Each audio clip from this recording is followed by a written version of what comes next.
Jay-Z, you're just like Diddy. I can't stand your arrogant, condescending attitude. Nicki posted a video of you wearing a pink wig, and I retweeted it. Nothing more. You deserved it. Everyone knows about our feud. It's been going on for over 20 years. I've seen all your manipulation in the industry, from power struggles to cultural control. In 2015, when Tidal launched, Nicki helped you build it from nobody to a successful platform, and you immediately pocketed her $7.9 million in royalties. Lil Wayne was qualified for the Super Bowl, but you kicked him out of personal grudges. How is that any different from Diddy forcing his artists to sign unfair contracts? Just because Nicki didn't align with him, he resorts to this kind of suppression. You're truly despicable. What's even more interesting is that right after I showed him and his father's photo in the documentary Sean Combs: The Reckoning, you immediately had your lawyer send me a warning letter saying I overstepped my bounds. When you wrote the lyrics to exonerate Diddy back then, why didn't you think about today? You say the film is malicious slander, but why don't you dare sue me for defamation? Because all the evidence I have is true. I haven't finished reporting the witnesses in my documentary, and I haven't released all the Tidal profit sharing documents. If you know what's good for you, pay back what you owe Nicki with interest. Don't wait until I make Jay-Z Reckoning 2, by which time even Beyonce's PR team won't be able to save you. Jay goes, let's get it straight. Nobody's afraid of 50 Cent. I want everyone to be clear. No one's scared of 50 Cent. At that point, his safe presentation, even the glasses, what the glasses represent? Intelligence, right? A nerd. What are some of the things that come along with you being a nerd? Like, don't hit a guy with flowers. He's not identifying with the transition difference and the perception of Jay-Z. Now he's really safe, and people feel comfortable with him because they know he's not going to do anything inappropriate or try not to. Meanwhile, when he's saying he's not afraid of 50 Cent, why would you have to make that clear when no one's ever asked me if I'm afraid of Jay-Z? For decades, the tension between 50 Cent and Jay-Z existed in fragments, coded bars, subtle interviews, and industry whispers. This documentary shifts that tension from speculation to structure. Both figures ascended as builders of hip-hop power, but they did so through fundamentally different logics. One leaned into conflict, the other, into consolidation. One disrupted systems, the other learned to operate within them. What unfolds isn't a personal feud, but a contrast in how power is created, sustained, and shielded. And if influence is strongest when it appears accidental, how much of this rivalry was ever about ego at all? Jay and Puffy is close, even though Jay lawyer came out and said they're not. Because Jay-Z and Puff was given an assignment, and that was to destroy East Coast rap. And what I mean by that, and I know people gonna be like, yo, Gene is out of his mind and everything like that. Check this out, brother. Is that New York rappers was getting 800 to 1.2 million, or some larger than that, and sign with labels back then. And they was getting a lot of money to make albums and records. When they had guys down south that these labels was paying $250,000, $300,000 on record deals, and these guys was bringing back platinum albums and everything like that. So what they had to do was, they had to keep New York rappers down. That's one reason, other than the Irv Gotti that 50 was going through and the poison they was putting in about 50, he had to go elsewhere to California or with Jay and not with Dre and Eminem to get a deal. They did not want East Coast rappers to get big. They were suppressing all new artists that was coming out of New York. Jay and Diddy was doing that. That's why when I heard your story, because I knew this for a long time, but when I heard Dame Dash that Jay wouldn't sign off on nothing, Jay wouldn't do this and Jay would that, because he couldn't let a Cameron blow up. He couldn't let an East Coast rapper like Beanie Siegel blow up. Because him and Diddy was giving that deal, we gotta keep these East Coast rappers down. Because down south rappers, Cash Money, No Limit, Ludacris and them, they was taking little money and bringing back more money and making more money for them. So the record labels, I wouldn't say they was gonna lose off the East. In the era of physical sales, album drops weren't artistic coincidences. They were calculated moves shaped by those who controlled radio retail. You're in distribution. Through 50 Cent's lens, competition doesn't look like open battle but like pressure applied through systems already owned by the same gatekeepers. When exposure itself determines survival, success begins to feel less organic and more engineered. If market control dictates outcomes, where does competition stop and quiet obstruction begin? When Jay signed his contract, the big one was with Beyonce. When he signed that contract, the marriage contract, he got trophies. Now those fucking trophies, trophies came rolling in, buddy. He started getting Grammys left and right, man. I mean, look, if you look at his career, You're gonna let him say that? Jay was getting Grammys. He had one. Exactly. He had one. And he ain't show up. He had like 20 now. Oh, Lord. He had like 18 since he been down. Look, he had one, bro. Hard Knock Life. You're not wrong. After that, he got some shit. He's like drinking. His pictures with him like fucking thinks the cup. Wait a minute. So you're saying the success is derived from the marriage? I've absolutely been treated differently. The accolades. Because he's no longer viewed as what, like a street or gangster rapper. Now he's viewed as a businessman, entrepreneur, family man. And the biggest ones because of the position Beyonce's. Oh, wow. Right? You were connected to the biggest. Jay got it for the music. Jay got it for the music. You didn't see. He deserved those. I'm sitting there, it's like this, like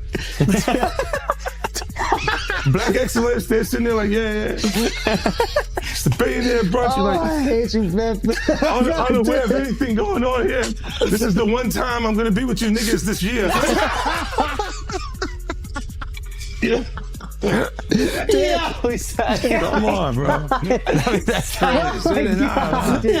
That's crazy. He just looking at his watch during the whole Rock Nation break. Is it 3:30? Yeah, it's almost time to get out. What the fuck is that? Yo, I feel like I'm normal again. Get me out of here.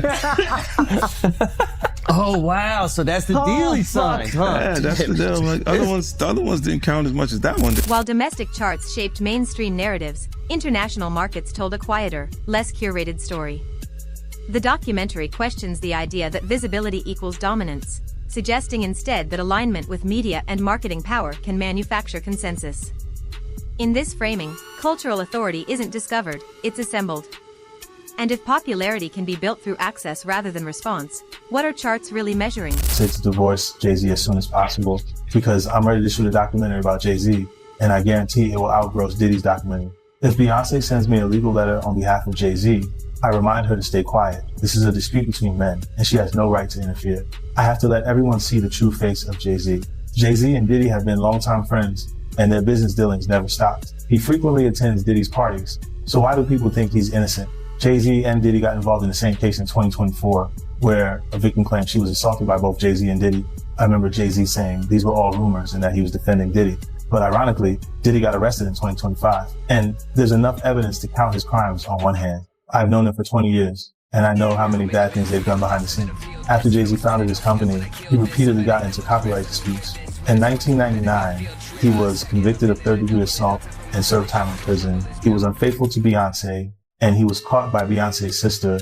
I think everyone has seen the footage of him getting beaten up in the elevator. I've already gathered the evidence, and I'm going to give Jay-Z a surprise.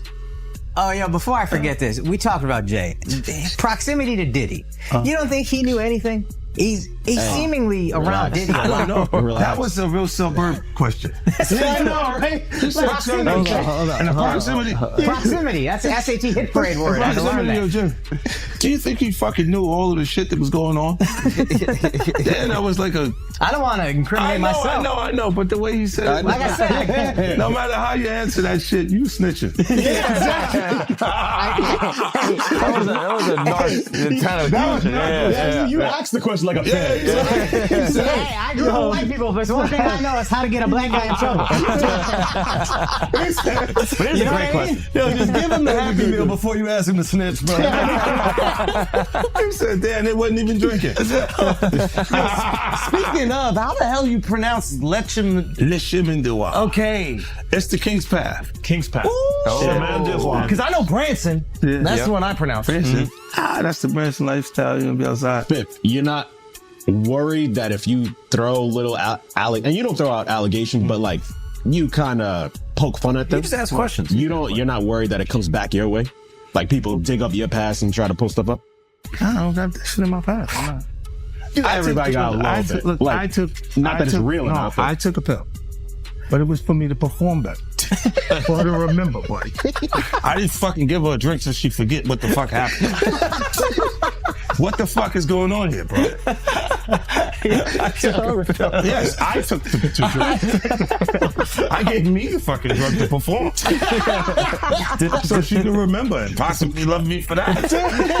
Did it work? What the fuck? This is, yo, bro, look, I'm doing pretty good. Like, doing pretty good. You know what I mean? Like, but I'm just saying, this is the opposite of normal shit that we're talking about, bro. That is why. Well, I don't know why it's so hard for people So just for people to acknowledge feel weird like shit is you weird. would have something or you would have preserved it. The Super Bowl controversy becomes a case study in how legitimacy is negotiated behind closed doors.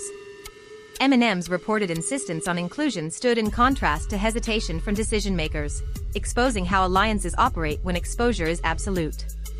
Talent was never in question. Permission was when one voice had to authorize another to reach the world's biggest stage. Who truly controls the gate? Do you need anything? None of the people that have vocalized that another man, and to me, again, that whole conversation has been feminine. But if you're gonna say some like that, you should have actually done something to help the problem. But I never got the call from Ray saying, do you need anything? And anyone else that I've ever given, paid a bill, paid their rent, paid their college, any dollar, not one person, and I don't want them to, because they know I'm all right. But not one person has called and said, yo, could I send you something to help? But I don't need the help. But if you're gonna talk about it, be about it. But to me, that's just a jab when you tell and promote a false narrative and say that I'm in such a bad place that another dude should help me. And that my tail's in between my legs to the extent, because of a lawsuit, that I would actually take that money. I'm a man. I don't want nobody to give me nothing but the opportunity to do what I gotta do.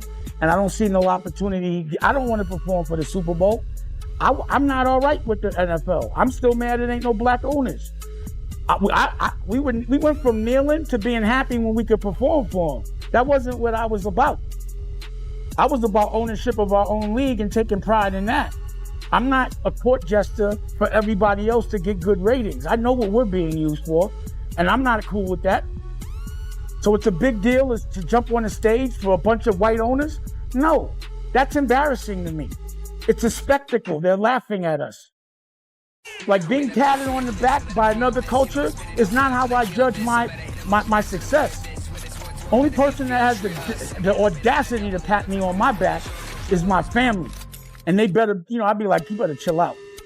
I don't want no pats on the back. I don't play that. I'm not in the patty pat club. On no level. I feel you. But speaking of the NFL, I know right now Nicki Minaj, she calling out Jay. And I know Colin Kaepernick's wife, she called out Jay saying that, Jay did her husband wrong. But I don't know. I don't know the backstory behind that, man. But I know it's going, viral right now on social media. But I do want to ask you, how do you feel about the NFL right now, in general? It's funny. She's cool with my wife, Rocky.